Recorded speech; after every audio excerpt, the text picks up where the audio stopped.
பூரி ஜெகநாதர் ரத யாத்திரையில் பெரும் சோகம். 120 பேரின் கதி என்ன? கூட்ட நெரிசலில் 2 பலி. கவர்மெண்ட் கொடுத்த ஸ்டேட்மெண்ட் என்ன?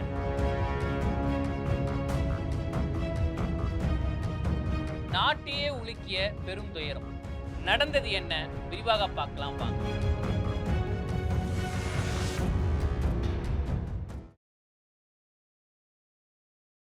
தமிழ்நாட்டுல எல்லாமே சேஞ்ச் ஆயிடுச்சு. உங்க நகையையும் சேஞ்ச் பண்ணுங்க. உங்க பழைய நகைக்கு கிராமுக்கு 150 ரூபாய் கூடுதலா வாங்கி புது நகை எடுத்துக்கோங்க.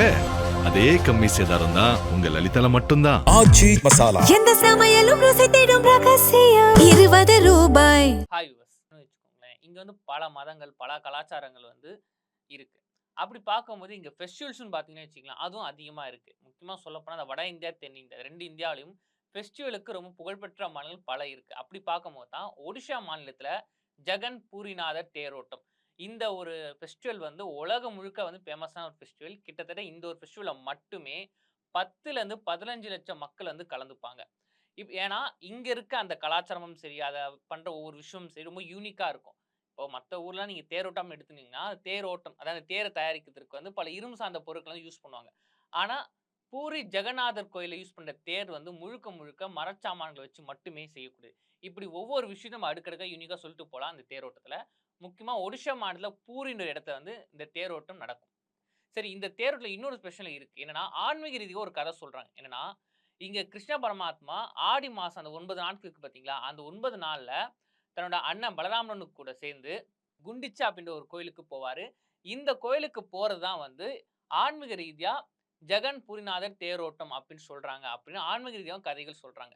சரி, இது ஒரு பக்கம் இருக்க, இந்த ஒரு ஃபெஸ்டிவல் வருடம் கொண்டாடினாலும் சில நேரங்களில் இந்த ஃபெஸ்டிவல் சோகத்துல முடிஞ்ச கதைகளும் இருக்கு. அப்படி பார்க்கும்போது தான் இப்போ இந்த விசேஷமான பண்டிகை தான் பூரி ஜெகநாதர் தேரோட்டம்.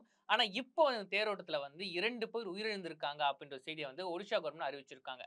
ஆமாங்க, 9 நாட்கள் நடக்கக்கூடிய இந்த ஈவெண்ட்ல நேத்து கூட்ட நெரிசல் ஏற்பட்டு ஒரு இடத்துல அதிகமா கூட இருந்தனால 2 பேர் உயிரிழந்திருக்காங்க. 120க்கும் மேற்பட்ட படுகாயம் அடைஞ்சிருக்கா அப்படின்ற நியூஸ் ரிப்போர்ட் வெளியே வந்திருக்கு. இப்ப நியூஸ் ரிப்போர்ட் வெளியே வந்த பிறகு இந்தியா முழுக்க பல கேள்வி எழுந்திருக்கு. என்னன்னா, அதாவது வருஷம் கொண்டாடுற ஒரு ஈவெண்ட் தான் இது. கிட்டத்தட்ட 800 வருஷம் பழமையான ஒரு ஃபெஸ்டிவலா இந்த ஃபெஸ்டிவலை சொல்லலாம். அப்படிப்பட்ட ஃபெஸ்டிவல் ஒடிஷா மாநிலத்தில் நடக்கும் போது எப்படிப்பட்ட சேஃப்டி நீங்க முன்னெச்சரிக்கணும். இன்னும் சொல்ல போனா இங்க இவ்வளவு மக்கள் கூட உங்களுக்கு தெரியும். அப்ப நீங்க ஒடிஷா காவல்துறை என்ன முன்னெச்சரிக்கை நடவடிக்கை எடுத்திருக்காங்க, எவ்வளவு போலீஸா களமிறக்கியிருக்காங்க, அப்போ முன்னெச்சரிக்கை நடவடிக்கை இங்க ஃபெயிலியர் ஆயிருக்கா, அதனால இப்ப உயிரிழப்பு நடந்திருக்கா அப்படின்னு பல கேள்விகளை கேட்டுக்கிட்டு இருக்காங்க.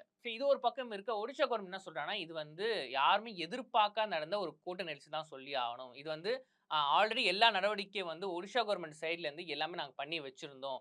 அதாவது அதிகமான போலீஸ் களம் எரிக்கிறது, சிசிடிவி கேமரா, அப்படி எல்லா ஃபெசிலிட்டியுமே இந்த திருவிழால இருந்திருக்கு. ஆனா அப்படி இருந்தும் மக்கள் ஒரு இடத்துல மட்டும் அதிகமா கூடுனதுனால தற்காலிக ஒரு கூட்ட நெரிசல் ஏற்பட்டிருக்கு. இதுல இப்ப உயிரிழந்திருக்காங்க அப்படின்னு அவங்க சொல்லியிருக்காங்க. ஆனா ஒடிஷா கவர்மெண்ட் சொல்ற விஷயம் என்னன்னா, நாங்க எல்லாமே கரெக்டா தான் பண்ணியிருந்தோம்.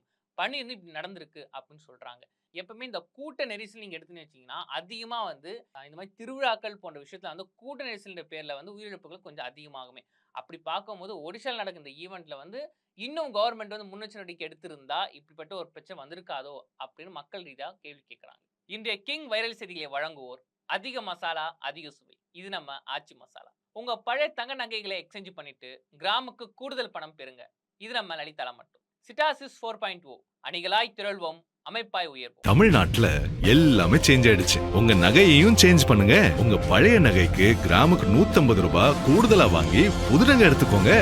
அதே கம்மி சேதாரம் தான் உங்க லலிதால மட்டும்தான். ஆச்சி மசாலா. எந்த சமையலும் ருசி தேடும் ரகசியம் 20 ரூபாய்.